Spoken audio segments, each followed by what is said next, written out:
guys! Welcome back to another cosplay video. This time I'm doing Rosalina from the Mario series. I really love Rosalina's design, her beautiful blonde hair, this big blue dress, and how she kind of floats wherever she goes. And I'm really excited about these fabrics that I found for this project. It's got this really beautiful drape. This color is just so rich and beautiful, like almost like an ocean. I found this really cool turquoise, like with silver stars. Organza, and I'm not sure what exactly to do with it. I know in some designs she has stars along her skirt, so maybe I'll do like cutouts of the stars and then embroider them on, or like applique them on. But I don't know, I really love this. Spoiler alert, I did not have enough time to make the stars on the skirt, so it's not there. She has a white collar and white cuffs and white trim along her skirt as well. I don't want her fabric to be super flat. I just really enjoy when cosplays have an actual texture to the fabric. I'm thinking about doing a lace. This is kind of a glittery lace, so I'm going to try to make that where her white trims are. Let's get started. I'm so excited. I pulled from my pattern archive and I'm going to try this pattern for the top. I'm just going to make adjustments to the bust line since she has a slight V going up towards the bust. So I'm going to make a little muslin of that and see how that works. So I got everything cut out of the self fabric. I also did an organza interlining because this fabric is just really liquidy. So this is going to help it keep its shape. And I'm just going to go ahead and get everything pinned together and sew it up. Oh no, I burned the organza with my little iron. I'm gonna have to move over to the gravity feed over there because it's got the rubber protector, but I just love this little thing because I can just sit here and press my seams real quick. Ooh, now I gotta clean that off. When I attached the sleeve, I did a gathered top, bells out slightly at the bottom. So after getting the bodice part all sewed together and pressed, I went ahead and cut out the skirt. The front of her skirt rounds off into a point, so that's what I'm cutting right here on the fold. After sewing the front and back skirts together, I attached the bodice to the skirt. Then I was able to put in the invisible zipper. When I sew an invisible zipper, I always start at the top and sew down. So when I do the right side of the zipper, it's a little awkward, but I just do it to make sure that if there's any stretch as I sew, the waist seams will have a better chance of matching. Then I'm trying it on here, seeing how it looks all together. I did make a few adjustments, just taking in the bust a little bit. I have no underskirt here, just making sure the fit's good. Now this is with the crinoline underneath. It definitely gives it a better shape to the skirt. It looks more like Rosalina's skirt. Gives it more structure.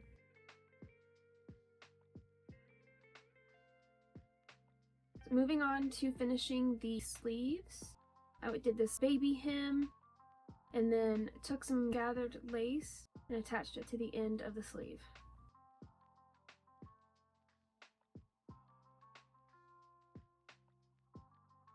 Then pressed everything up because I'm going to sew on another layer of lace trim.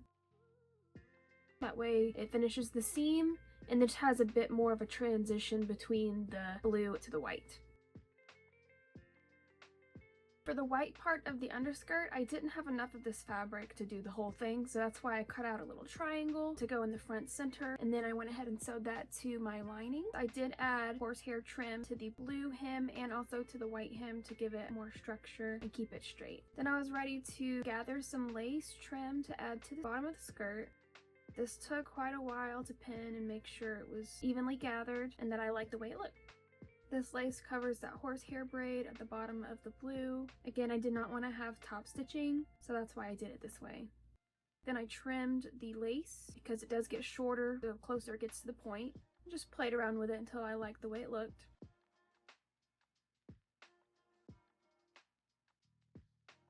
Now we can see it all ready to be sewn. I also added more lace trim to help with the transition between the blue and the white fabric. So I draped a little collar piece for Rosalina. At first I was going to do a shoulder seam, but I'm going to try to do it without to see if it will lay right. If not, then I might have to do a little dart to get that curve. But for now, I just need to cut out 4 pieces.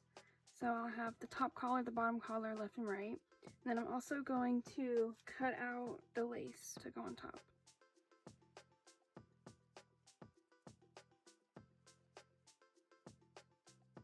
I wanted a lace trim along the collar, so I pinned that. Sandwiched the lace between the outside lace and then the underside white fabric. I did a small seam allowance here, about 1/4 of an inch.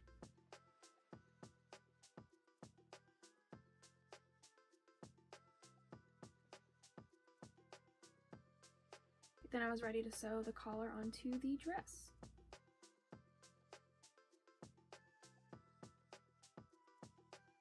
And that will finish Rosalina's dress.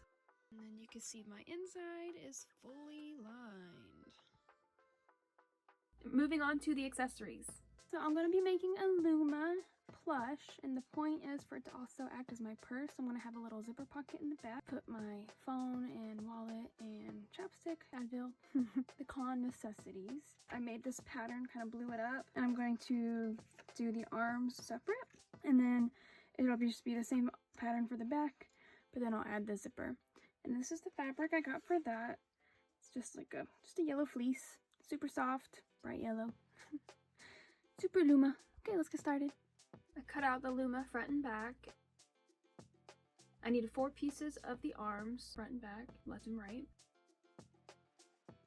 Then I marked on the back where I wanted the zipper to go. Cut me a slit. Folded it down and did a top stitch on top of the zipper. It looks really crooked, but it's okay. I sewed the front of the Luma to the back, leaving space for the arms and then sewing those in later. Okay, he got just a little bit skewed, but he is so cute. I'm debating whether to put the eyes on next. Yeah, I think I should do the eyes. I used these felt sheets to cut out the eyes. He's so freaking cute.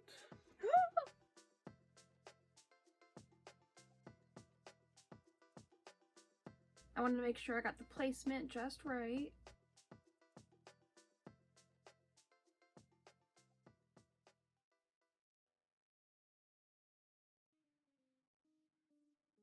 Then I let it dry overnight. So first I'm going to stuff it and then make my lining for the little purse part. When you make a plushie, you use a lot more polyfill than you think you need. But just make sure it gets to every little crevice, it gets in those arms, point of the star, the legs. Make sure it's not super lumpy.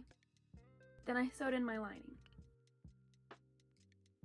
Look at how freaking adorable he is. I just absolutely love him. I made a little handle so I can carry him that way. Put him around my wrist if my hands get full or tired. I ended up hand stitching the lining in because it was really hard to get this to fit under my sewing machine, and I could fit my giant phone in there. So that is perfect, and I can also put Advil, chapstick, wallet, well, maybe just a few cards, but he is so cute, my little Luma. For the crown, I made a template on pattern paper, cut it out, and made sure I liked the shape and size, testing it on my dummy head to see how that looks. I think I made it a little bit shorter. It was a little too tall for my liking. But then I marked where her little design goes on the crown with the jewels.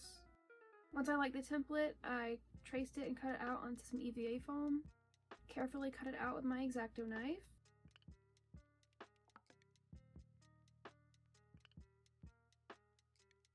And I wanted to thin out where I'm going to glue it together, so I carefully used my X-Acto knife to cut a notch onto both ends of the crown, kind of carving out half of that thickness. That way when I glue it together, it's not any thicker than the rest of the crown.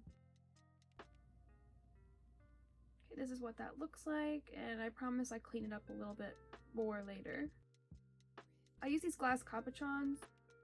So I actually went in with Sharpies and used alcohol to kind of liquefy it after I drew it on. And that definitely gave it more of a jewel texture. And then also gluing it onto a silver foil definitely gave it a lot more depth.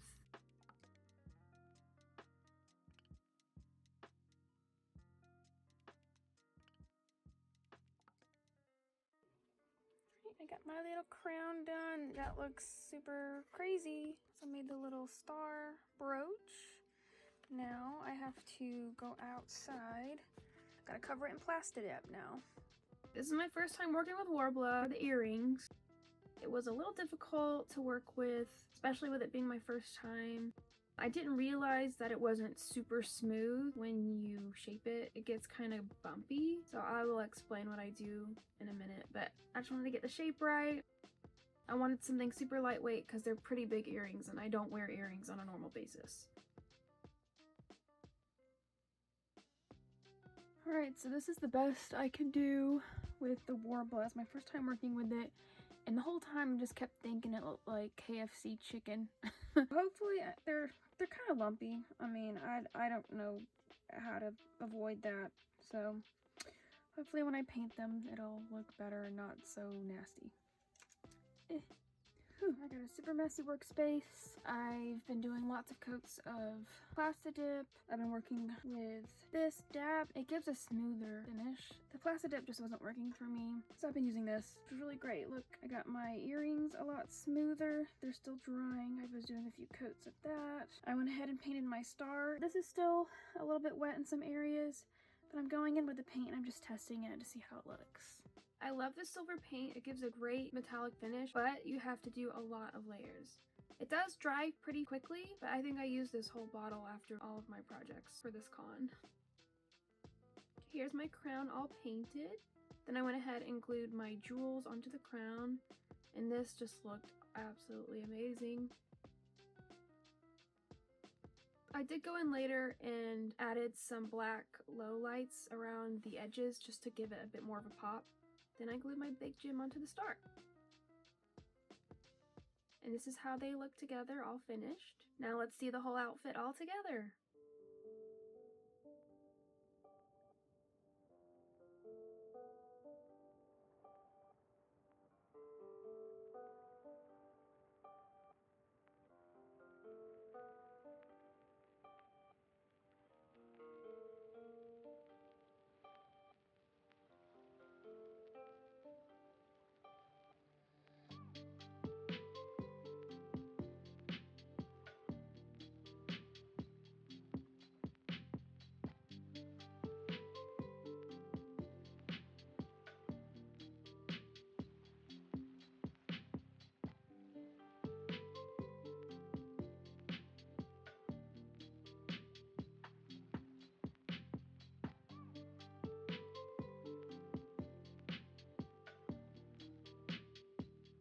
I did make it to the Mario shoot. I was the only Rosalina there, but everyone looked so great. It was amazing. And I had such a great time doing Rosalina. I got so many compliments.